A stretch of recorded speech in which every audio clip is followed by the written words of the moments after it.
The president says NATO is no longer obsolete. Meanwhile, the administration has taken a harder line with respect to Russia's role in Syria. Now the president says he's unwilling to label China as a currency manipulator. For more on the Trump administration's evolving policy stances, we're joined tonight by conservative talk show host Andrea Kay and also media consultant Holland Cooke. Great to have both of you with us tonight. Andrea, I'm curious, what are your callers saying about the clear shifting of policy that we've seen on a number of different issues from President Trump? Is the base, the people who elected him, got him in there, how are they responding? Well, they're responding as though they think that it's a clear message from the mainstream media and those who want to undermine President Trump's support, that the narrative is trying to tell, my listeners are saying that the media is trying to tell them, oh, he's not who you thought he was, he's not who he campaigned to be, and they're saying that that's absolutely not true. When you look at the Syria strike, for example, he campaigned on the basis of a foreign policy that was going to be peace through strength, and his strength was tested, and he responded exactly how they expected him to respond. It was measured, it was targeted, and it was from a position of strength. Otherwise, what was the other choice? That he would respond like President Obama and turn his backs when weapons of mass destruction was used against babies? So, no, my listeners are very pleased with that, and they kind of see the game that's being played. And in fact, everybody's trying to tell my listeners, oh, he's not who you thought he was, when the reality is, if you think about it, he's not who the left pretended that he was going to be when he campaigned. Didn't you all say this guy was going to launch a nuke? But Andrea, factually, there are serious changes here. He called China out for currency manipulation. Now he won't do that. He said we would not get involved in Syria, and we have already hit them. And he said that NATO was obsolete, meaning he didn't even want to support him, and now we've got a shift there. Holland, how do you think people read this?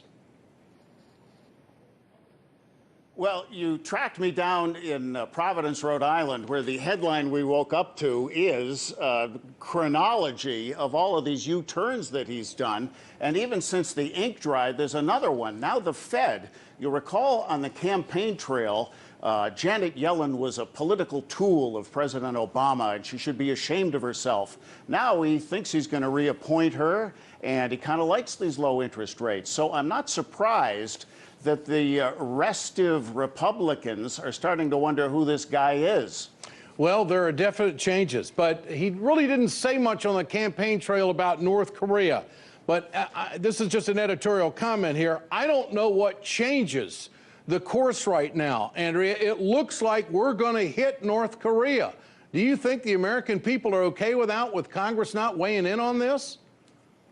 Well, I don't know on what basis somebody says that they think we're going to hit North Korea. You know, but getting back to some of the comments you made before in terms of China and these U-turns supposedly, you know, how do y'all really think the American people were sitting around when he was yammering on? The American people were thinking, what is he yammering about in terms of currency? And most of my friends don't even know how many dimes are in a dollar anymore because they're using the debit cards. Look, the American people are interested in results. Well, currency manipulation plays into trade policy. And Trump has talked a lot about trade policy. And Holland, he hasn't been able to get anything done on trade policy because of the conditions of the world. What about it?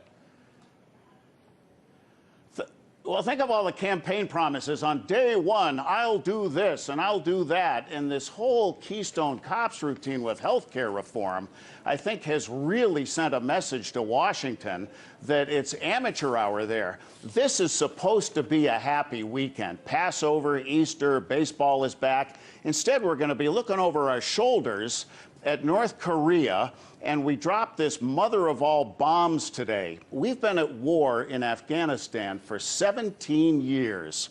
That bomb has been in Afghanistan in our ordinance since Obama was in the White House. Why today? Scary stuff. Andrea Kay, Holland Cooke. Nice to have both of you with us tonight. It's provocative. Thanks so much.